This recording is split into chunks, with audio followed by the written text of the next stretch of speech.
tous et bienvenue sur cette vidéo lecture manga. Lecture manga, on va à la rencontre des nouvelles séries qui sortent, surtout des tomes 1. Et aujourd'hui, on va parler de Chainsaw Man de Tatsuki Fujimoto. Ça arrive depuis le 11 mars chez Kazé. Ça nous vient du Weekly Shonen Jump. 6 tomes au Japon sortis à ce jour. L'auteur de Fire Punch tape très fort. Mais tout de suite, de quoi ça parle ?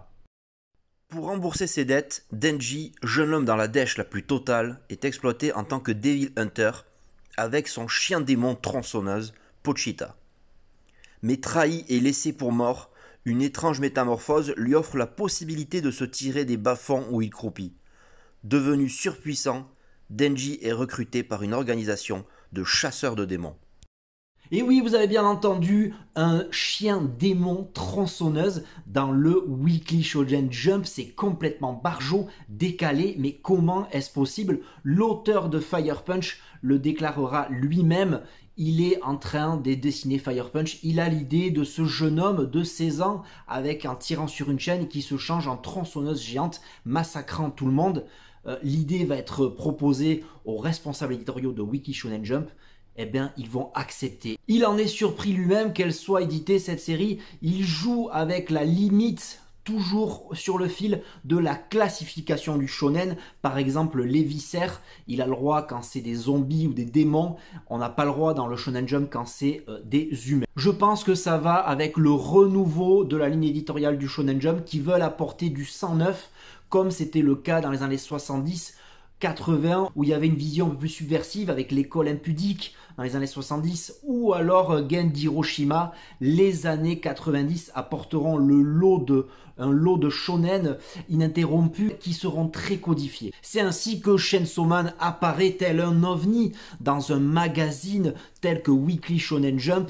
Il apparaît tel une bouffée d'air frais, mais qui ne déroge pas à la règle. Les codes du shonen sont toujours là. Un jeune homme Denji, orphelin, abandonné, qui rencontrera d'autres personnages et évoluera. Sauf que là, c'est fait de façon totalement décalée et barjot. L'auteur va triturer les codes, s'en moquer. Le seul intérêt de Denji pour lui, c'est de se sortir de la dèche, de manger des tartines avec de la confiture, de toucher des nibards. C'est complètement barjot et décalé. J'ai pris énormément de plaisir à lire ce titre, ce foutoir qui est totalement assumé par l'auteur, totalement voulu, intentionnel. Ça a l'air plus intelligent que ce qu'il paraît. Ça va vraiment révolutionner le genre shonen, je pense. J'ai aussi l'impression, et j'ai regardé un peu ce qui se passait autour de l'auteur, Fire Punch, c'était un manga édité sur une plateforme, donc il avait le temps, c'était mensuel.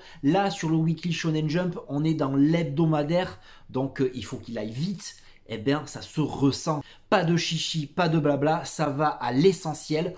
C'est vraiment très prenant, très excitant à lire. Les personnages vont droit au but, droit dans leurs bottes. Mais Chainsaw Man ne serait pas Chainsaw Man sans la pléthore de personnages secondaires qui gravitent autour de ce personnage principal. Il est barré, mais les autres sont tout aussi barrés. Je voudrais parler tout d'abord de Aki.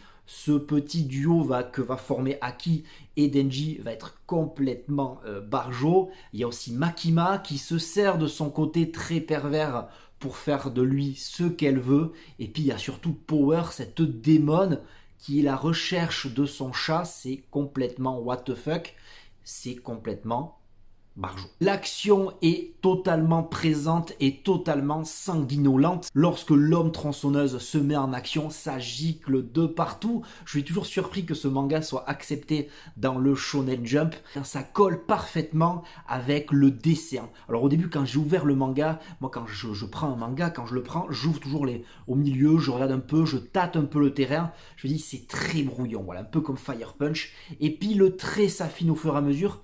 Ça colle parfaitement avec le propos what the fuck, bout en train, qui va à l'essentiel. Le manga est typiquement fait pour une nouvelle génération de lecteurs qui est baigné dans tout ce qui est violence, horreur et what the fuck. Il me tarde vraiment que Kazé nous sorte la suite de ce manga, un manga what the fuck mais totalement maîtrisé. C'est très très fort. Je pense que l'auteur va être vraiment à suivre. Le mangaka va être vraiment à suivre dans les prochaines années. Voilà, c'est terminé pour cette vidéo. Je suis totalement surexcité. J'ai adoré cette lecture.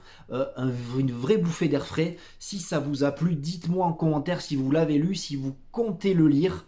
N'hésitez pas à vous abonner. Plus on est de fous, plus on rit. À partager, à liker, un petit pouce bleu, ça fait jamais de mal. Et les liens des réseaux sociaux sont dans la description. Je suis actif sur Instagram et Twitter.